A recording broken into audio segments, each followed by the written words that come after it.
찬송을 듣고 보니까 이 공자맹자는 인의예지를 가리켰잖아요. 인의예지. 인간의 모든 그런 문제, 사람과의 문제, 예절의 문제, 의로움의 문제를 가리켰는데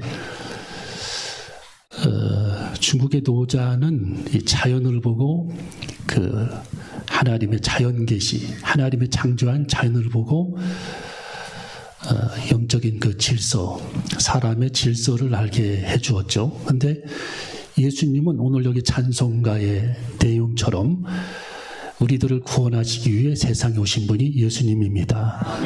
구원과 관련해서요. 구원. 그러니까 얼마나 큰 축복입니까? 예수님은 천국과 구원에 관련이 있는 분입니다.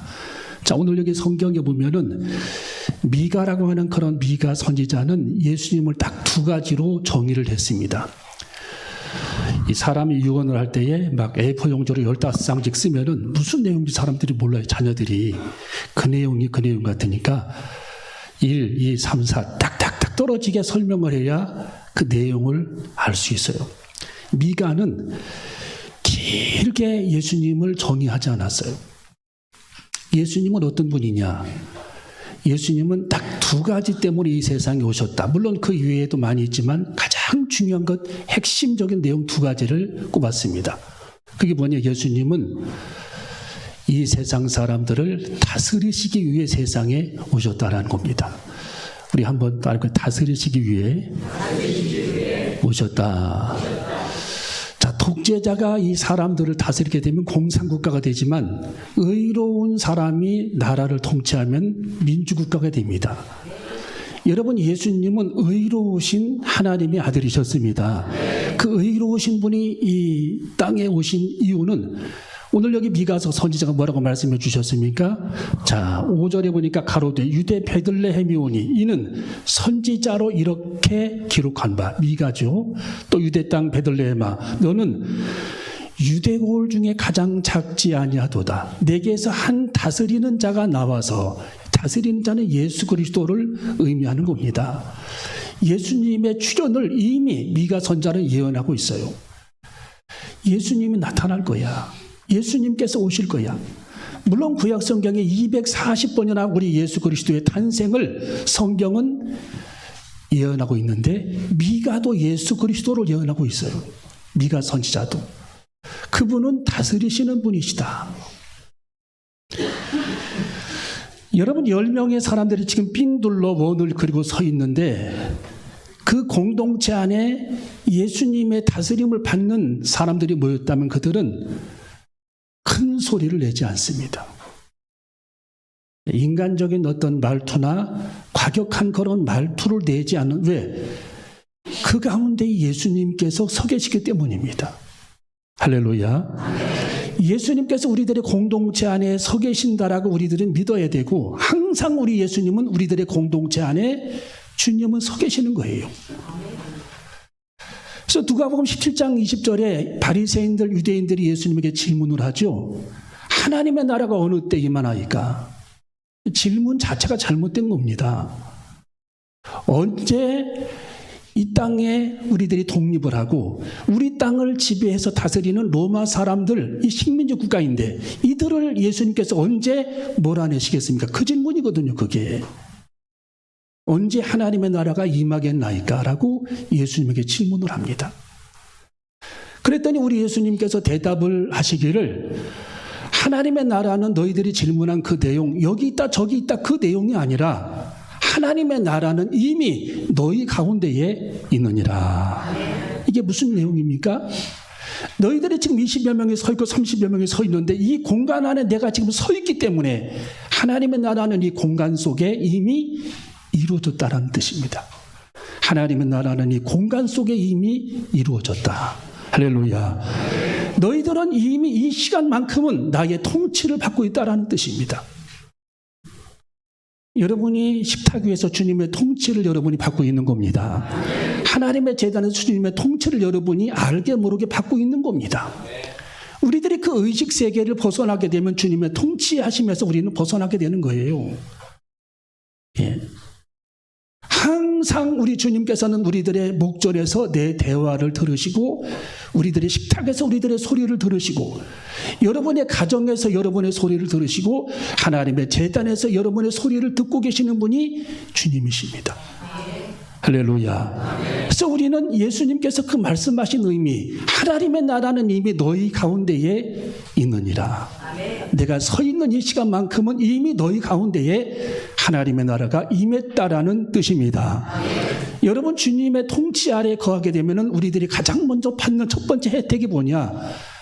우리 주님께서 우리들의 삶에 화평과 하나님의 나라를 이루어주시는 축복을 우리는 누리게 되는 겁니다. 여러분, 평화, 행복이 그냥 오는 게 아닙니다. 주님께서 우리 안에 계시는 순간 우리들이 그분의 통치 아래 거하면서 평화와 행복을 누리게 되는 거예요. 평화와 행복. 예. 여러분, 옛날에 며느리들은 굉장히 삶이 어려웠습니다. 안방에 시아버지가 앉아 계시면 발걸음조차도 조심스러웠어요. 그리고 밥상도 그냥 들고 다니는 게 아닙니다. 굉장히 조심스럽게 뒷걸음질 쳐서 밥상을 가지고 나갑니다. 왜? 골방에 아버지께서, 할아버지께서 앉아 계시기 때문입니다. 여러분, 우리들의 삶에 우리는 주님의 의식을 잃어버리고 살 때가 많아요. 여러분이 집안에서 하나님의 제단에서 일터에서 주님은 온데간데 없고 우리들의 어떤 모습만 보이잖아요. 주님은 그 부분을 지금 언급해 주시는 겁니다. 예수 그리스도께서 이 가운데에 서 있다라는 사실을 항상 의식하고 살라는 것입니다. 주님 이 가운데에 함께 계시다. 주님이 함께 계시는 그 시간이야말로 하나님의 나라가 이루어지게 되는 겁니다. 하나님의 나라가 그 시간 이루어지는 거예요. 예. 여러분, 저는 인생을 살면서 가장 멋있다라고 생각하는 사람이 있습니다. 그건 예수님도 마찬가지지만 성경에 우리 예수님께서는 여유를 우리들에게 보여주셨어요. 여유, 삶의 여유. 요즘에는 막 삶의 여유가 없는 그런 시대입니다. 예. 하루가 너무 빨리 돌아가고 너무 바쁘게 사람들이 움직이고 제품들이 막 1년이면 막 2개씩 나오기도 하고 자동차도 1년에 한 대씩 새로운 제품이 나오고 핸드폰도 1년에 한 대씩 나옵니다. 이렇게 바쁘게 톱니바퀴처럼 돌아가는 이 세상에서 우리 예수님은 우리들에게 뭐라고 말씀해 주시는가? 삶의 여유를 잃어버리지 말라고 말씀해 주고 있는 것입니다. 삶의 여유. 여러분, 예수님은 누가 너희들로 하여금 심리를 가자하면, 오리를 가자하면 심리를 가지고 겉옷을 달라 하면 속의 내복까지 주어라. 여러분, 얼마나 우리 예수님께서 마음의 여유를 가지신 분입니까? 저는 항상 마음의 여유를 잃어버릴 때마다 우리 예수님이 십자가를 지시기 위해 겟세마네 동산으로 올라가실 때에 십자가를 하루 앞두고도 우리 예수님은 찬송을 부르셨어요. 예, 보통 사람 같으면 고민돼서 아마 기절했을 텐데 우리 예수님은 그 과정을 세밀하게 다 아시면서도 우리 예수님은 성경에 보니까 예루살렘으로 올라가시면서도 예수님은 찬송을 부르셨다. 찬미하셨다라고 성경에 기록이 되어 있어요. 여러분이 우리들이 인생이 복잡할 때마다 힘겹고 어려울 때마다 탈진이 내 삶에 찾아올 때마다 우리들은 마음을 가다듬고 예수님의 여유를 배우는 저와 여러분이 되어줘야 할 줄로 믿습니다. 예수님의 여유를 배워야 합니다. 우리들이 아등바등 뭐 이렇게 한다고 해서 일이 성취되는 것이 아닙니다. 주님께서 우리들의 삶의 현장에 주님께서 오셔서 다스리시면 우리 주님의 뜻이 그 현장에서 이루어지기 때문입니다. 주님, 내 삶의 현장을 다스려 주시옵소서. 내가 막 하는 것이 아니라 나는 거룩하게 움직일 뿐입니다. 주님이 내 삶의 현장을 다스려 주시옵소서. 내 삶을 주님이 다스려 주시옵소서. 우리들의 일터를 주님이 다스려 주시옵소서. 내 사업장을 주님이 다스려 주시옵소서. 그래서 우리 주님께서 내 삶의 길을 두 번째로 가장 선한 길로 내 삶을 이끌어 주시기를 원합니다. 인도해 주시기를 원합니다. 그래서 이 미가 선자는 우리 예수님이 세상에 오신 목적 중에 두 번째가 우리들의 삶을 인도하시는 목자 되시는 예수님이라고 성경은 가르치고 있어요. 여러분, 예수님이 하시는 일이 수백 가지가 있는데 그 중에 두 가지를 뽑으라고 하면은 예수님은 우리들의 삶을 다스리셔서 우리들의 이 공동체가 하나님의 나라가 이루어지기를 원하셨고, 두 번째는 우리 예수님께서는 우리들의 삶의 길을 철저하게 인도해 주셔서 가장 좋은 길로 우리들의 삶의 길을 예수님은 인도해 주시기 위해 오셨다라고 성경은 기록하고 있는 것입니다. 그게 뭡니까? 시편 23편에 기록된 목자라고 하는 단어입니다. 여호와는 나의 목자시니 내가 부족함이 없으리로다. 여러분, 다윗은 평생을 살아오면서 이 하나님께서 자기 인생을 어떻게 인도하셨는지를 한 줄로 간증하는 겁니다. 그 구절이.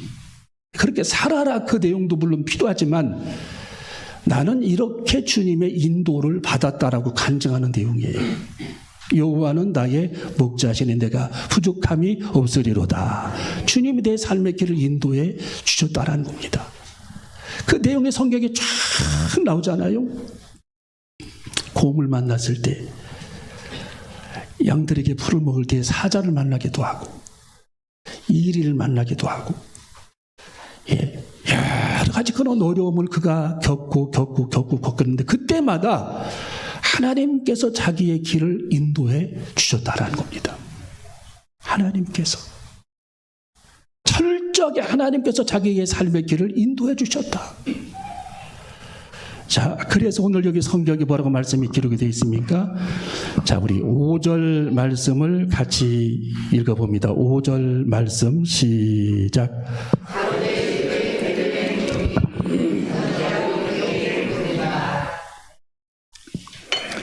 자, 거기 보면은 6절까지 읽어봅니다. 6절 시작.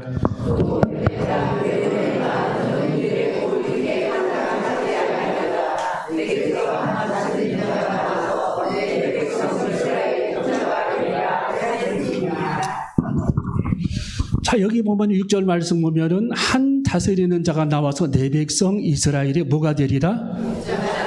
목자가 되리라. 철저하게 우리들의 삶의 길을 인도해 주시는 분이 예수 그리스도께서 이 세상에 오시는데, 그분은 우리들의 삶의 길을 철저하게 인도해 주시기 위해 세상에 오시는 분이라는 겁니다. 인도자 예수님.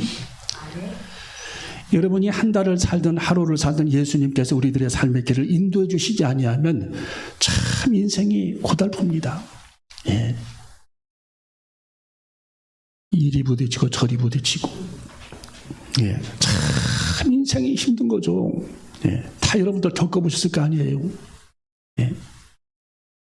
주님께서 내 삶의 길을 철저하게 인도해 주셔야 되는데,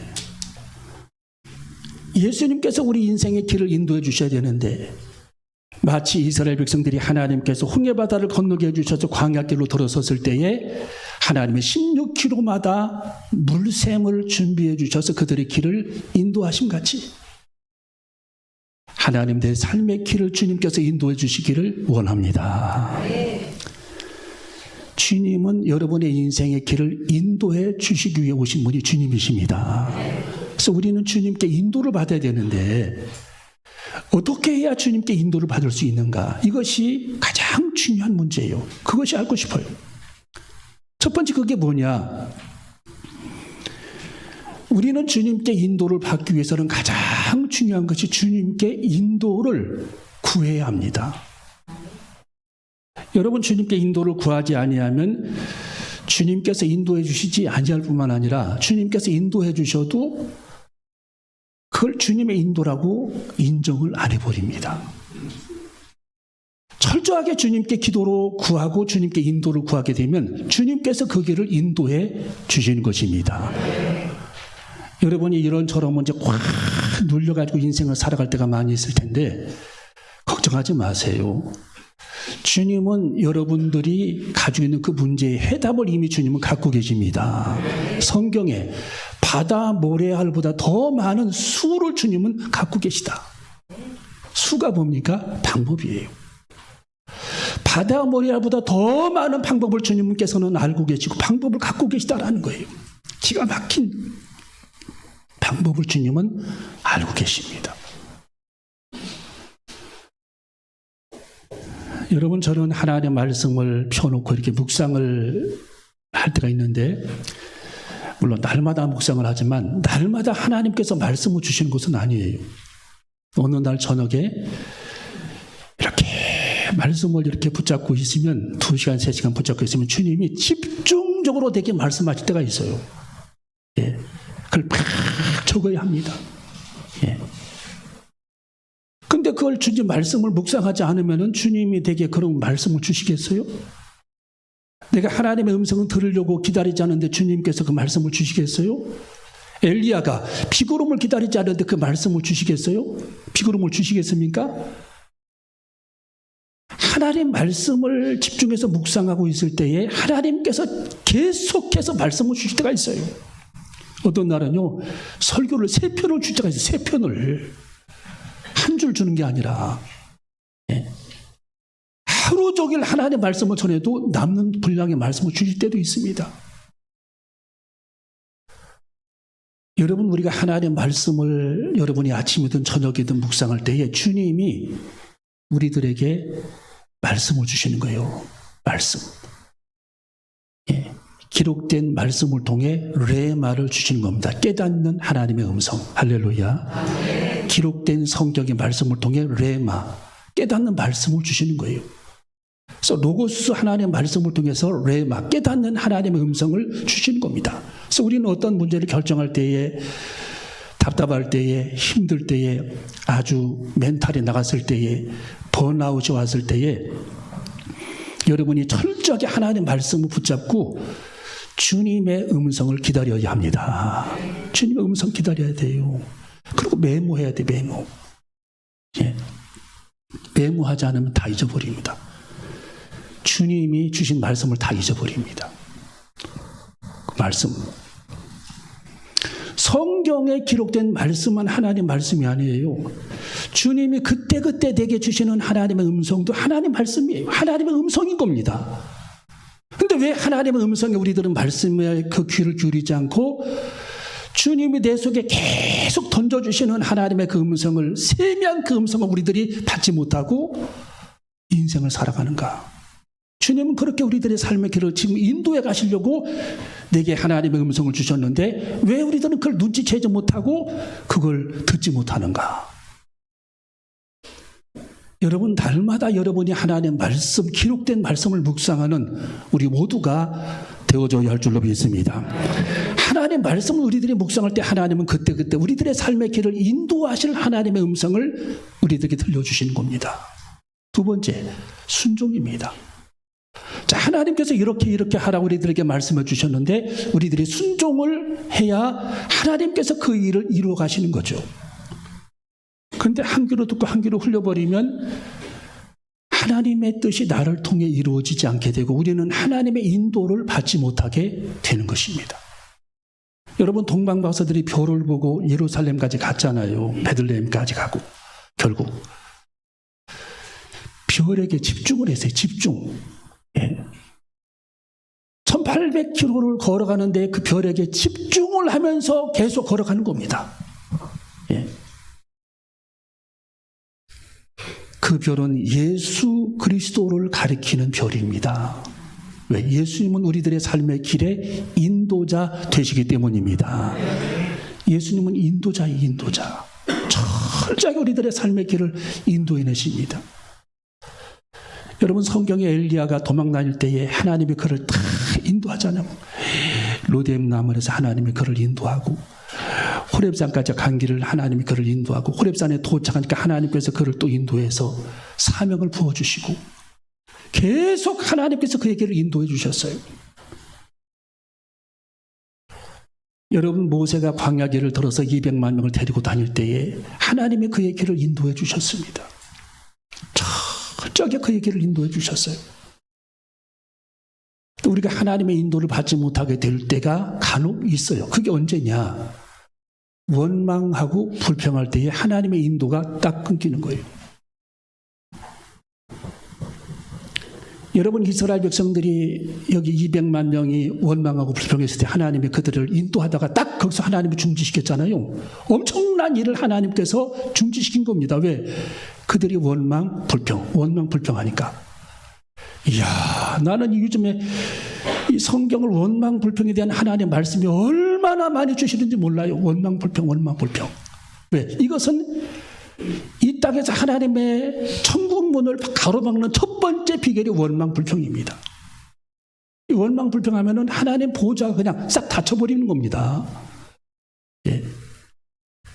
여러분, 모세가 하나님에게 인도함 받고 하나님에게 선택돼가지고 쫙 200만 명을 좀 데리고 다니는데 모세도 한 번 딱 원망한 적이 있어요. 불평한 적이 있어요. 하나님에게 혈기를 부리면서. 이야, 하나님께서 어떻게 했죠? 모세, 너 여기까지. 끝! 여기까지 너는 끝이야. 네 후계자 다시 세워. 여호수아를 세우고 갈렙을 세웁니다. 여호수아를 후계자로 세워서 가나안 땅에 들어가는데 왜 이 모세가 하나님 앞에 불평하고 혈기를 부렸느냐? 하나님께서 반석을 명하여 물을 내라고 말씀을 했는데, 성경 자세히 보세요 여러분. 반석을 명하여 물을 내라고 했는데 모세는 지팡이를 들어가지고 혈기를 부리면서 반석을 2번 내리쳐버립니다. 백성들이 보는 앞에서. 그게 문제예요. 혼자 있을 때 그랬으면은 하나님도 이해했을 거예요. 백성들이 보는 앞에서. 하나님께서 거기서 분노하신 겁니다. 하나님의 총회를 어지럽혔다라는 거예요. 하나님의 총회. 백성들의 믿음을 네가 떨어뜨렸다라는 겁니다. 네가 혈기를 부림으로. 이야, 성경에 네가 여호와 하나님의 거룩함을 나타내지 아니하였은즉 너는 여기까지 가나안 땅에 너는 들어가지 못하리라. 아무리 위대한 그런 모세를 할지라도 그가 혈기를 부리고 원망을 하고 불평을 하니까 하나님께서 그냥 싹 하늘의 문을 닫아버리신 겁니다.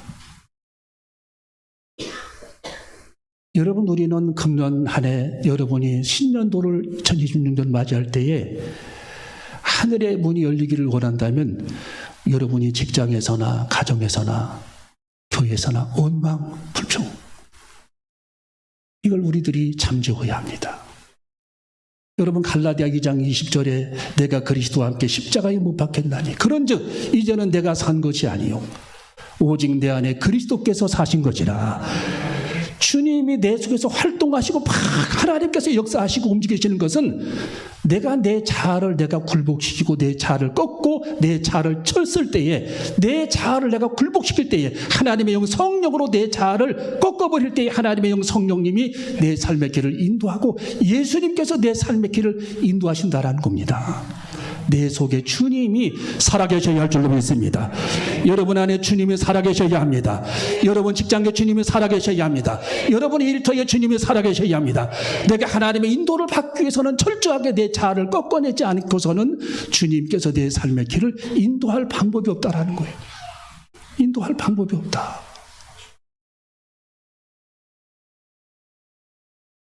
요즘에는 사람들이 마음에 여유가 없어요. 그래서 아주 사람들이 날카롭습니다. 그러다 보니까 막 화가 막 그냥 충만해요. 주변에서 보면은 화가 충만해요. 화가 날카로워. 농담 한마디도 받아들이지 못합니다. 여러분, 주님께서 우리들에게 말씀하고 있어요. 내가 그리스도와 함께 십자가에 못 박혔나니 그런즉 이제는 내가 살아가는 것이 아니요 내 속에서 그리스도께서 살아가셔야 합니다. 주님이 내 속에서 목자가 되시고 왕이 되시고 영광 받으시고 내 삶을 이끌고 가셔야 되는데 내 육성이 막 튀어나와가지고 이것이 내 삶의 길을 인도하니 어떻게 주님께서 우리들의 삶의 길을 인도해 내시겠습니까?